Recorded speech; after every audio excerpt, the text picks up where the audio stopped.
प्रभु जीशु ख्रीष्ट नाम पुनर्बार आउ गोटे नुआ भिडियो आपण मानकु मु पालक सुजित वर्धन स्वागत करुअछि। आज टॉपिक एक गुरुत्वपूर्ण टॉपिक अटे कारण यह परभाषा संबंधी टॉपिक एवं परभाषा यह एक डिबेटेबल एवं कंट्रोवर्शियल टॉपिक अटे। यही विषय रे अनेक संप्रदाय मध्य मतभेद आसे तथापि आमने बाइबल को आधार करी प्रार्थनार सहकारे यही विषय को शिखिबा पई चेष्टा करिबा।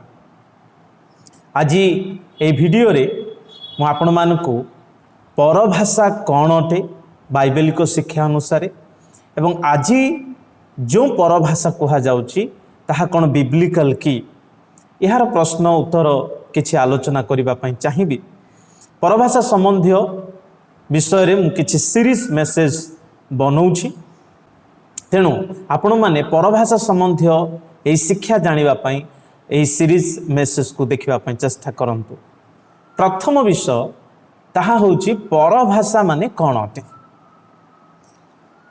आमने समस्ते जानिछु परभाषा को इंग्राजी रे टंग्स बोली लेखा अछि एवं ए परभाषा संबंधर शिक्षा बाइबल रे केवल 3टी पुस्तक रे वर्णना करा जायछि। प्रथमे मार्क पुस्तक 16 अध्याय रे यीशु निजे शिक्षा देइछन्ति, द्वितीय रे प्रेरित पुस्तक रे एवं तृतीय रे प्रथम करंथिय रे एही परभाषा संबंध रे शिक्षा दिया जायछि। या बादे बाइबल रा कोनोसी पुस्तक रे परभाषा संबंध रे डायरेक्टली शिक्षा दिया जाय नाही। तथापि परभाषा संबंधी शिक्षा आजिर ख्रीष्टीय विश्वासी मानक पई गुरुत्वपूर्ण शिक्षा अटे। तेणु आसु आमने शिक्षार गभीर मध्य को जीवा। परभाषा कौन अटे? परभाषा एक आत्मिक दान अटे। जदि आपण माने प्रथम करंथिय 12 अध्याय 10 एवं 11 पद पढ़िबे से स्थान रे परभाषा आत्मांकर दत्त एक दान बोली लेखा अछि। यह स्पिरिचुअल गिफ्ट अटे किंतु साधारण भाव में चिंता कले परभाषार अर्थ होची एक भाषा, यह परर भाषा बा अन्यर भाषा अटे। परभाषा ये जागतिक बा एक आक्षरिक भाषा जहाँ हुए तो पृथ्वीर कौनसी स्थान रे कौनसी गोष्ठी रे प्रचलित होतबा भाषा किंतु जो व्यक्ति कहे ताहाको अजଣା थाए किंतु से आत्मांकर साहाय्य रे से भाषा कहे ताहा होची परभाषा। जदि आमने प्रेरित पुस्तक तार 2 अध्याय 3 रु 11 पद को आमे पाठ करिबा सही स्थान रे परभाषा की प्रकार आरंभ होला मंडली मध्य रे वर्णना करा जायछि। जदि 3 पद आपण माने पढ़िबे तहिरे लेखा अछि अग्नि सादृश्य जिभा गुडाक लोकमान को पर आसिला जो माने आत्मांकर आसीबार बा आत्मांकर ढला जिबार अपेक्षा रे रही प्रार्थना करुथिले जेरुसालेम रे सेमान को परे पवित्र आत्मा आसीबा परे से माने परभाषा रे कथा हेले बोली वाक्य कहे। जदि 4 पद आमे देखिबा तहिरे लेखा अछि आत्मा सेमान को जेपरि कहिबा को शक्ति देले सेमाने अन्यान्य भाषा रे कथा हेबा को लागिले बोली लेखा अछि। एठारे ध्यान दियंतु परभाषा जने व्यक्ति पूर्वरु निजे शिखी कहिबा को परभाषार दान कहा जाए नहीं। परभाषार दान से व्यक्ति केबे से भाषा जानी नहीं किंतु पवित्र आत्मा ताहांको कहिबार शक्ति दियंती एवं से पवित्र आत्मांकर साहाय्य रे से भाषा कहे ताहाको परभाषा कहा जाए। ए परभाषा निमंते ग्रीक रे जो शब्द व्यवहार करा जायछि तार मूल शब्द होछि ग्लोसा। यार 2टा अर्थ अछि। ग्लोसा कहिले यह आक्षरिक जिह्वा को मध्य सूचाए एवं ग्लोसा कहिले यह भाषा को मध्य सूचाए। तेणु यही प्रेरित 2 अध्याय रे 3 रु 11 पद रे आमे जदि कॉन्टेक्स्ट को पढुछु ताहले एठारे जो टंग विषय लेखा अछि ताहा आक्षरिक जागतिक भाषा को सूचाए। तेणु बाइबल रे शिक्षा अनुसार परभाषा होची जागतिक आक्षरिक भाषा जहाँ कहवा व्यक्ति से पूर्वर जानी न थाए कि शिखी न थाए किंतु आत्मांकर साहाय्य आत्मांकर शक्ति रे से ही भाषा कहे ताहाको परभाषा कहा जाए। किंतु परभाषा जिबेरिश नुहे, अर्थात जिबेरिश रो अर्थ होउची जहाँ जो शब्द गुड़िक जार अर्थ ही नहीं बा आउ गोटे भाषा रे कहिले ताहा नॉनसेंस अटे, अनइंटेलिजिबल वर्ड्स जो अनेक लोक कहती यह परभाषा नुहे। जदि आमे 3 ରୁ 11 पद को ध्यान दौचु स्पष्ट भाव में कंटेक्स्ट हमको कहे। देखो 6 पद रे लेखा अछि बहु जनता से माने आपणा आपणा भाषा रे कथा कहूथबा सुनिले बोल लेखा अछि। जेतेबेले पवित्र आत्मा आसी सही 120 जन उपरे अधिष्ठान कले, से माने अन्यान्य भाषा रे कथा कहिले, पर भाषा रे कथा कहिले। लेखा अछि अनेक स्थान लोक मैंने आसीथिले, आपण पढ़िबे जानि परिबे से माने आपणा आपणा भाषा रे कथा कहूथबा सुनिले। अनेक स्थान अनेक जातिर लोक माने से माने निज भाषा को सुनी पारुछन्ते। 8 पदरे मध्य लेखा अछि प्रत्येक जन आपणा आपणा जन्मभूमिर भाषा रे कथा सुनिले, अर्थात सेमानकर नेटिव लैंग्वेज को से माने सुनुछन्ते। एवं 11 पदरे मध्य लेखा अछि से माने आपणा आपणा भाषा रे ईश्वरंकर महत महत कर्मर कथा सब सुनिले। देखंतु पर भाषा रे से माने जेतेबेले कथा होउछन्ते आत्मांकर साहाय्य रे सुनिबा लोक माने श्रोता माने ईश्वरंकर महत महत कथा से माने सुनु अछन्ते, जानि पारुछन्ते।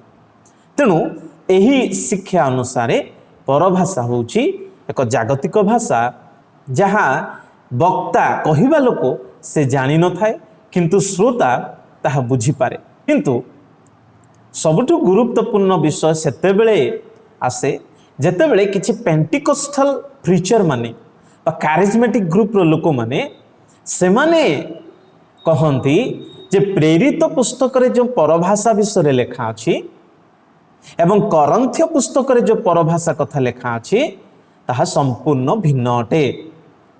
एवं से माने कहंती प्रेरित पुस्तकर परभाषा जागतिक भाषा आमे ग्रहण करू, किंतु प्रथम करंथ्य रे जो परभाषा कथा लेखा अछि यहाँ एक स्वतंत्र एक एक्सटाटिक स्पीच बा एक भिन्न स्वर्गीय भाषा बोली से माने शिक्षा दियंती।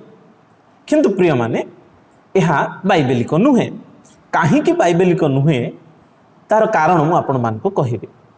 प्रथम कथा हला जदि आपण माने देखिबे प्रेरित पुस्तक रे परभाषा निमंते जो ग्रीक शब्द ग्लोसा मूल शब्द लेखा अछि, करंथ्य पुस्तक रे मध्य परभाषा निमंते सेही ग्रीक शब्द ग्लोसा ही मूल भाषा लेखा अछि, मूल शब्द। तेणु जदि आमे लिंग्विस्टिक एविडेंस को चिंता करिबा ताहा हेले प्रेरित पुस्तकर परभाषा एवं पाउल जो करंथ्य पुस्तकर परभाषा कहउछन्ती ताहा सेम अटे, भिन्न नुहे। जदि आमे कॉन्टेक्चुअली मध्य चिंता करिबा पाउल कॉन्टेक्स्ट हिसाब रे मध्य सिखेबाकू चाहंती जे करंथ्य पुस्तकर जो परभाषा ताहा जिबेरिश नुहे। कारण पाउल जिबेरिश को टोटाली खंडन करुछन्ते।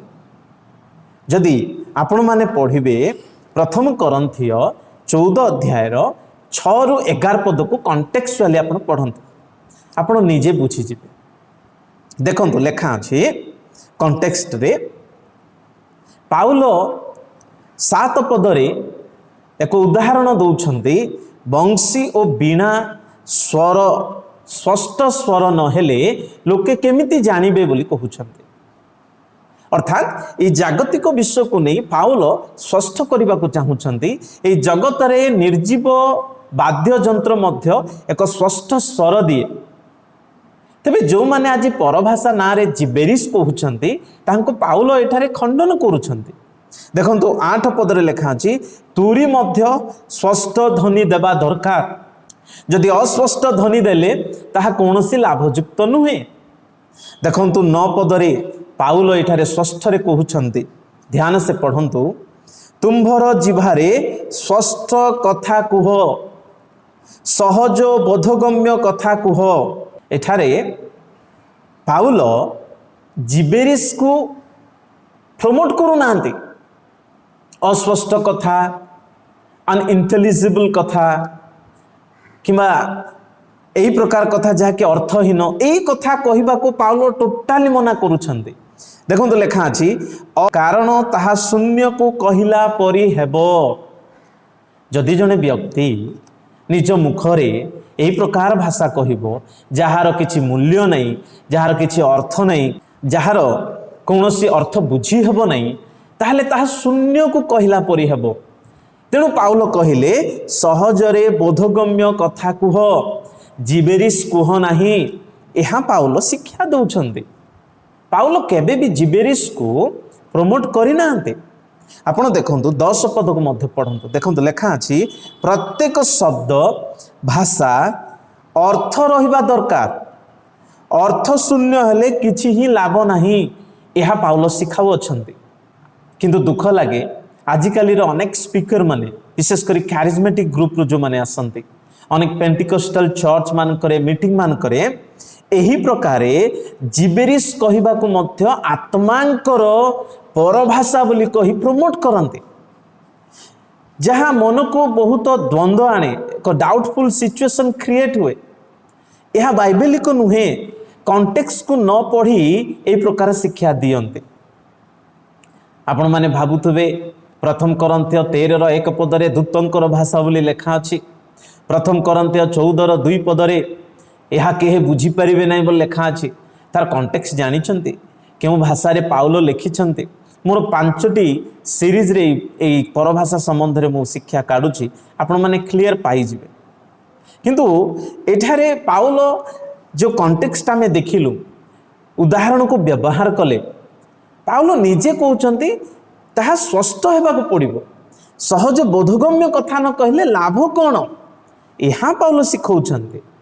ପ୍ରିୟମାନେ, ଆଜିକାଲି ମିଟିଂ ମାନଙ୍କରେ, ବିଶେଷ କରି ପେଣ୍ଟିକୋଷ୍ଟାଲ କିମ୍ବା କାରିଜମେଟିକ୍ ଗ୍ରୁପରେ ଯେଉଁ ପ୍ରକାର ପରଭାଷା କହିବା ନାଁରେ ଯେଉଁ ଶବ୍ଦ ଜିବେରିସ୍ ଗୁଡ଼ାକ କୁହାଯାଉଛି, ତାହା ବିବ୍ଲିକାଲ ନୁହେଁ।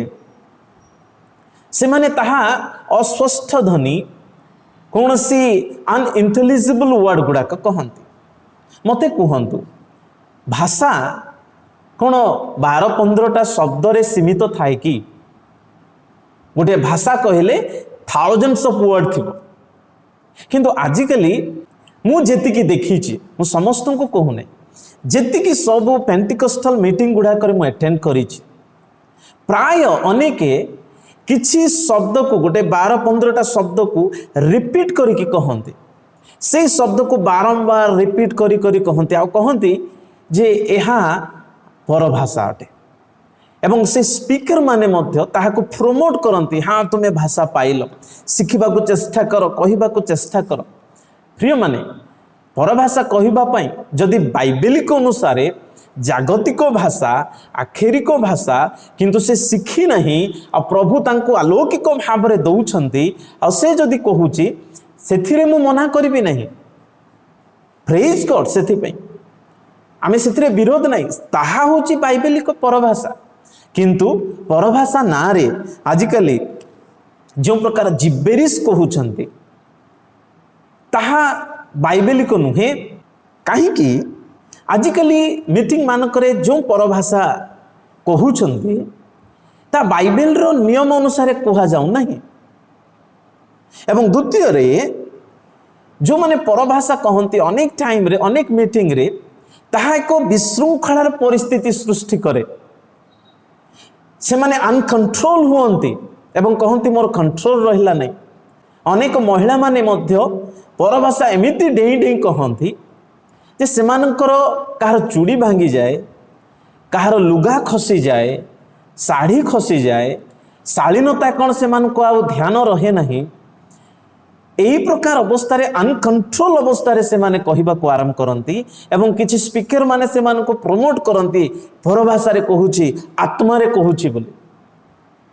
कौन पवित्र आत्मा यही प्रकार कन्फ्यूजन सृष्टि करिबो कि नहीं? यही प्रकार कन्फ्यूजन प्रभु सृष्टि करती नहीं। और से स्थान रे प्रभु को एटेंशन देवा बदल रे लोक माने सही कायोटिक परिस्थिति रे समस्त मन आसी जाए, सेटा गोटे केओस आसी जाए प्रिय माने। तेणु ए प्रकार भाषा ताहा बाइबेलिक नुहे, ताहा इमोशनली ही पारे। जिबेरिस कहबार अनेक कारण गुड़ाक रही, डिमोनिक ही पारे कि अनेक लोक एक्सट्रीम इमोशन रे मध्य कहि पारे, भिन्न भिन्न रीजन अच्छी, किंतु ताहा आत्मा द्वारा नुहे, पवित्र आत्मा द्वारा नुहे। कारण पवित्र आत्मा केबे मध्य कन्फ्यूजन सृष्टि करें। पाउल मध्य कहते सहजरे बोधगम्य कथा कह, अस्पष्ट कर नहीं। प्रथम करंथियो 14 अध्याय जदि आपण 33 पद पढ़े तहिरे कौन लेखा अच्छे सही कंटेक्स्ट रे देखो, परभाषा संबंध में शिक्षा देला बेले ही पाउल यही पद लिखिला, कहले आमर ईश्वर विशृंखलार ईश्वर नुहंती, आमर ईश्वर शांतिर ईश्वर। काहींकि ए कंटेक्स्ट रे एहा पाउल कहले, कारण करंथीय मंडली रे सेमाने विजातीय लोक मानक ठारू एमिति इन्फ्लुएंस हेइथिले जे सेमाने मध्य अनेक जिबेरिस कहिबार आरंभ करिथिले। आपण रिसर्च करिवे जानि पारिबे करंथीय सिटी पुनी तार चतुर्दिगरे एही प्रकार अनेक पैगन लोक माने मध्य थिले जो माने कि जिबेरिस कहिबा द्वारा एक रिलीजियस एक्टिविटी बोली से माने भाबुथिले। और सही इन्फ्लुएंस केतक विश्वासी मान मध्य मंडली रे मध्य आसीथिला। तेणु से माने ताहाको परभाषा बाइबेलिक परभाषा भाबी से माने सेही प्रकार अस्पष्ट जिबेरिस उच्चारण करिबार आरंभ करुथिले। तेणु पाउल से मान को एठारे संशोधन करूछन्ति। अनेक जो माने कैरिज्मेटिक ग्रुप रो बा पेंटिकोस्टल ग्रुप रो भाई माने ये तो ए शिक्षा को अग्राह्य करिवे, ये तो भिन्न भिन्न कमेंट्स देबे, से जहाँ भी हो स्टिल आई लव यू, मु आपण मान को प्रेम करे। किंतु प्रिय माने कॉन्टेक्स्ट अनुसार गोटे शिक्षा जानवा को चेष्टा करंतु। आजिकली एई परभाषा ना रे जो प्रकार गोटे जिबेरिस बाहरी कन्फ्यूजन होउची लोक मान को मध्य रे, ताहा न हो, पवित्र आत्मा मान को सिखांतु। आ जदि वास्तव में आपण बाइबेलिक अनुसार परभाषा कहउछंती ताले मु मना करू नहीं, बट ए जो जिबेरिस को ताहा टोटाली अग्राह्य करे, ताहा प्रभुंकर गौरव नुहे बरं प्रभु को अपमान आणुछि। ख्रिस्टियानिटीर वास्तव सौंदर्य रूप को लोकों दृष्टि रे खराब करुछि। तेणु जाग्रत हो। प्रभुंकर इच्छा हेले नेक्स्ट वीडियो रे परभाषार आउ किछि गुरुत्वपूर्ण शिक्षा माने सुनिबा। सेति मध्य रे प्रभु आमे समस्त को आशीर्वाद करंतु। आमेन।